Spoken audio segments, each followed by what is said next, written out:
আজকে আমরা কত বছর পরে এখানে অনেক বছর পরে এখানে আমরা ইফতার করার সুযোগ দিচ্ছি আল্লাহ। কারণটা কি? কারণ হলো খুনি হাসিনা পালাইছে। যদি খুনি হাসিনা না পলাইতো তাহলে কি আমরা এটা পারতাম? এদেশের গণ আন্দোলনের মুখে খুনি হাসিনা পালাইছে। আপনারা এখানে যারা আসছেন তারা বিএনপি প্রেমিক, জিয়াউর রহমানকে ভালোবাসেন, খালেদা জিয়াকে ভালোবাসেন, তারেক রহমানকে ভালোবাসেন। এই ভালোবাসার কারণ কি? এই দেশের স্বাধীনতা যুদ্ধে শহীদ রাষ্ট্রপতি যুদ্ধ ঘোষণা করে নিজে স্বাধীনতা ঘোষণা করে পালায়া যান নাই। তিনি স্বাধীনতা যুদ্ধ করে এদের সংগ্রাম মুক্তি সংগ্রাম করে রক্ত আরো দিব, দিত না, নিজের রক্ত এক ফুটা তো দেয়ই নাই। পশ্চিমবঙ্গকে আপোষ করে এই দেশ ছেড়ে পালায় গেছে। তার মানে জিয়াউর রহমান পালায় নাই, জীবন বাজি রেখে দেশে যুদ্ধ করছে। আর জিয়াউর রহমান শেখ মুজিব কি করছে? পাকিস্তানিদের কাছে সারেন্ডার করে ওই দেশে চলে গেছে। আবার আসেন খালেদা জিয়ার কথা।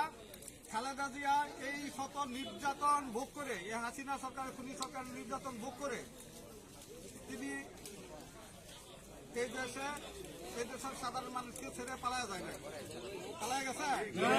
শত অত্যাচার নির্যাতন সহ্য করো উনি এই দেশে থেকে গেছেন। ওনার কথা একটাই, এই দেশ আমার, এই বাংলাদেশ আমার, দেশের বাইরে আমার কোনো জায়গা নাই, কাজে আমি এই দেশ ছেড়ে অন্য কোথাও যাবো না। আর হাসিনা কি করছে?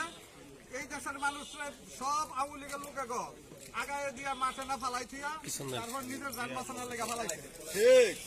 তার মানে হলো খালেদা জিয়া পালায় না, বিএনপি নেত্রীরা পালায় না, আর আওয়ামী লীগের লোক সব পালাইয়া যায়। কাজে এই যারা পালাইয়া যায় তারা কত বড় দুশ্মন! তারা শুধু এই দেশের দুশ্মন না, আওয়ামী লীগেরও দুশ্মন। আজকে আওয়ামী লীগের সাধারণ মানুষদেরকে আপনারা বলবেন যে আজকে আপনাদেরকে এই জায়গায় রাখা তারা পালায় গেল কেন? কয়েকদিন আগে তো শেখ হাসিনা বলছে যে শেখ হাসিনা পালায় না, বলে নাই? শেখ হাসিনা পালায় না, কিন্তু বাস্তবে কি পালাইছে না? এদেশে রয়েছে, পালাইছে। কারণটা কি? চুরি, বদমাশি, খুন খারাপি, গুম, অত্যাচার, নির্যাতন, লুটতরাজ এতই করছে যে এদেশের মানুষ কাউকে এদেশের মানুষকে সে খাতির করে না, কাউকে খাতির করে নাই। যার ফলে সে দেশের মানুষের কাউকে বিশ্বাস করে নাই। যার ফলে যাদেরকে বিশ্বাস করছে, যাদেরকে আপন মনে করছে, সেই দেশে চলে গেছে। তাই না কথা না? আপনারা যারা এখানে আছেন তারা বিএনপিকে ভালোবাসেন, তারেক রহমানকে ভালোবাসেন, জিয়াউর রহমানকে ভালোবাসেন, খালেদা জিয়াকে ভালোবাসেন বলেই আজকে আপনারা এই দল করতেছেন।